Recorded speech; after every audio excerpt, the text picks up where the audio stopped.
This is Scott Becker with the Becker Private Equity and Business Podcast. Thrilled today to visit with David Pivnick. David's a brilliant leader. We're going to talk to him today about advice for leaders.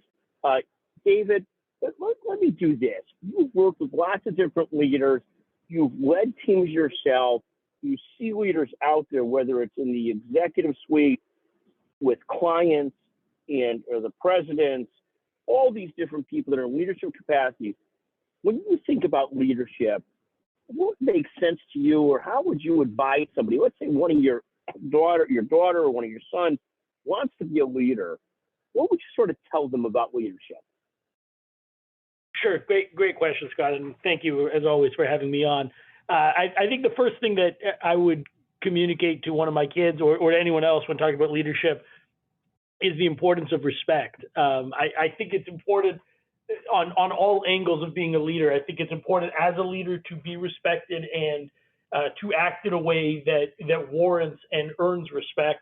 But I also think it's important as a leader to respect the folks that you're leading and that you're working with and dealing with, potentially having, to commend or discipline, having a mutual respect and making sure that that is sort of consistently applied and apparent in all dialogue, I think is going to be critical, because without that, there's always going to be a breakdown in the team and your leadership simply won't be effective. I think beyond that, it's incredibly. Let me ask you a question about that, though, because sure. I think one of the great questions in leadership is, and I had one clear answer on this issue years ago, and I'm not so sure anymore. Is it more important as a leader to be respected or liked? And somebody might ask the question about parenting as well. More important to be respected or liked as a leader? To my mind, I think both are relevant and both are important. But if I was prioritizing one versus the other, I think respected is the more important one. There are lots of folks who can be well liked but are not well respected, and it's harder to get the job done. You can only rely so far on people's personal feelings for you and having a fondness versus respecting and understanding your role. And part of it is going to be one of motivation. And I think folks are more likely to be motivated where they respect what their leader is trying to accomplish, because it helps them buy into the vision and where the entity or the entity's direction is heading, versus simply being well liked. So I think they're both important, and I think the best leaders manage to blend and marry earning and conveying respect with also being well liked. I do not at all think those are mutually exclusive, but I do think respect is ultimately more important. Thank you. And then setting a vision, building a team. Where do you view the role of the leader, managing that team, recruiting people? What are the most important things that a good leader's got to do? So I think, one, as a general statement, I think all aspects of the operation, if you're trying to lead, not just building a team, but in directing the team, having a plan in place, making sure that plan is sort of concrete, whether it's firmly in writing, which I think makes sense, or not, understanding what the plan is, and then trying to figure out how you're going to get there, I think is a critical first step. That's going to sort of guide all of the action items that are going to be taken, but it's also going to be important to figuring out how to assemble the team. And so I think once you have the plan and you're trying to put together a strong team, understanding the skill sets that are required, whether it's sort of educational, academic requirements, interpersonal skills that might be required, for example, in a sales role, that's going to be critical, or other skills, figuring out what those skills look like, and then looking for people who are going to be able to deliver on the team, so that they're going to be able to have the capacity to do what's necessary from an education, intellect, skills standpoint, but also have personalities that are going to be complementary fits on the team. And complementary certainly doesn't mean homogenous. I think having differences of viewpoints is helpful to make sure that your team is going to consider everything appropriately and react, and not just sort of have a myopic view, but ultimately figuring out what the needs are first, and then trying to put together a team that has the skills, both mentally as well as interpersonally, to deliver is going to be important, and that's one of the biggest challenges with team building. In canned teams, you and I over the years have worked with multiple different personalities, sometimes within our own selves. Talk for a moment about the, dealing with more challenging people, and can they be a core member of the team, or does somebody being a very challenging person basically make it very hard to make them a core member of a team? Talk about that for a moment in terms of growing teams and building teams and developing teams. I know that, the more enlightened people would say, no, of course you could find ways to really work with difficult, challenging people. But for all my existence in leadership, it seems so much easier to work with people that are not difficult and challenging and to build teams around those. But talk about that. I know some people will disagree with that perspective. What's your perspective? Can you make difficult people part of your teams and make that work for the long term? The answer, I think, is yes to that. Yes, you can make difficult people part of your team and have it work long term. But I think it's also yes to what you said 2 minutes ago, which is it's dramatically easier to work with people who are not difficult and are able to get along with the team and move things forward in an amicable and friendly way. So, my view, I don't view that as sort of an either or. I view that as a spectrum. And so ultimately, the more difficult someone's personality is, the harder it is for them to fit within a team and to work well and productively within the confines of a team, the more important it is, frankly, for that person to be truly exceptional, such that their talents and their gifts may overcome some of those weaknesses.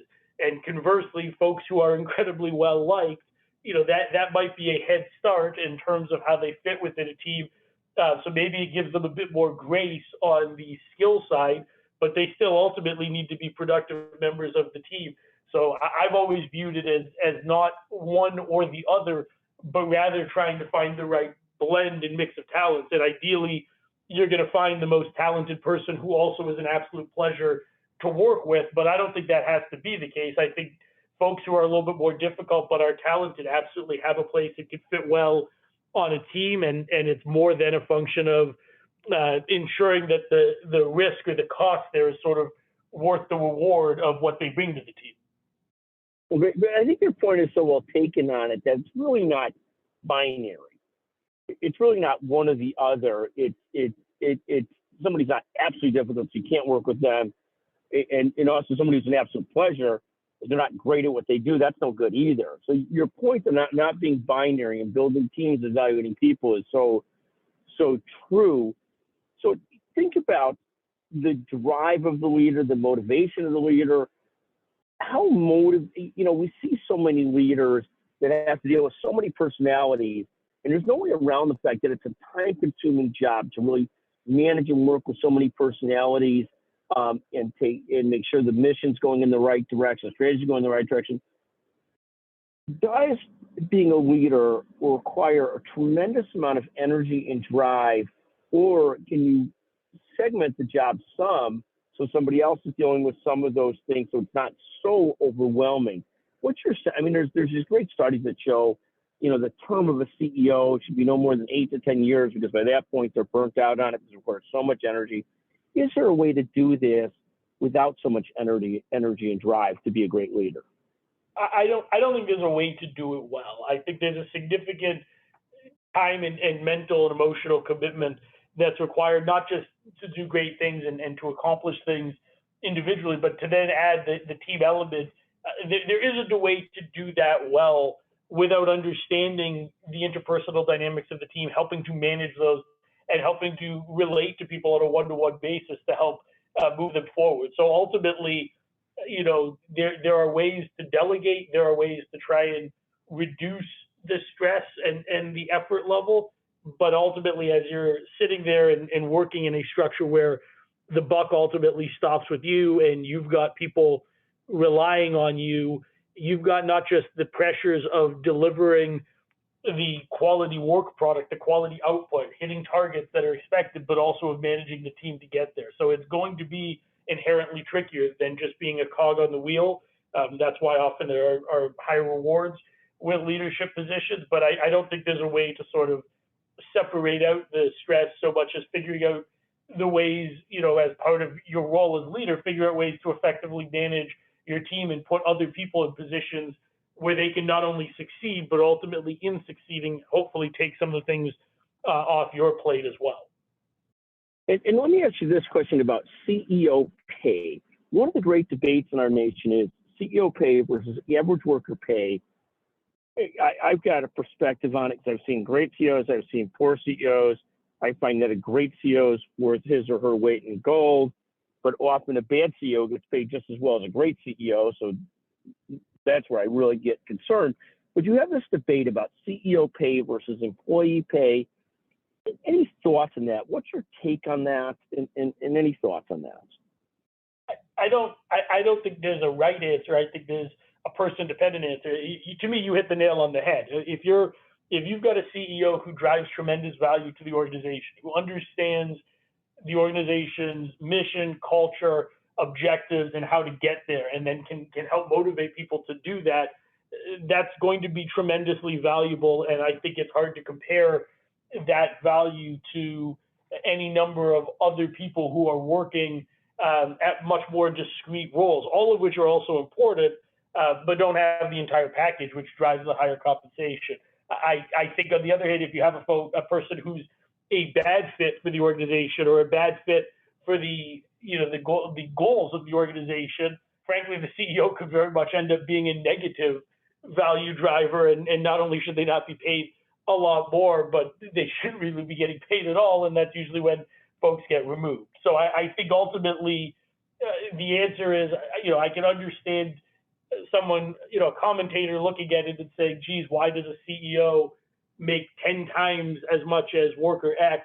At most they work twice as hard. But I think there are differences in risk, there are differences in stress, there are differences in importance ultimately of the job that can warrant that. But the key question is the CEO delivering on the value that makes it worth paying them that much, not just doing the tasks. Right, and I think we're and sometimes it's 100 times, and a CEO might be making 10 million, and an average employee might be making 50,000 or 70,000 or 100,000, whatever they might be. So sometimes those numbers are much, much bigger than that. And someone would argue, certainly like in the case of look at Jamie Dimon at Chase, JP Morgan Chase, that whatever he's paid, he's worth it because he's moving this huge organization in the right direction and impacts so many other people. And somebody else would say, well, if he makes 40 million and the average employee makes 100,000, there's something wrong. And I don't know if there's a good answer to it, but what a fascinating subject. Anything else on leadership? How about the topic of, there's this topic often of leadership versus managing. And you think of the CEO versus the COO, or you think about the chairman of the firm or chairwoman of the firm versus the managing director or the president of the firm. What's your take on the distinction between leadership and managing? What does that mean to you? I think it's entity dependent, but I think some of the concept is some of the difference really is being able to be the person who's out front and is the face of the organization and is able to deliver a strong message and instill confidence in external stakeholders, whether it's customers, whether it's potential customers, whether it's shareholders, the board of directors, etc. But being able to understand the entity on a bigger level and communicate clearly the goals and present the entity in the best possible light externally. And then there's also the internal role, more like a COO, someone who's going to go ahead and drive business decisions internally, whether it's hiring and firing, comp models, what business lines to go into.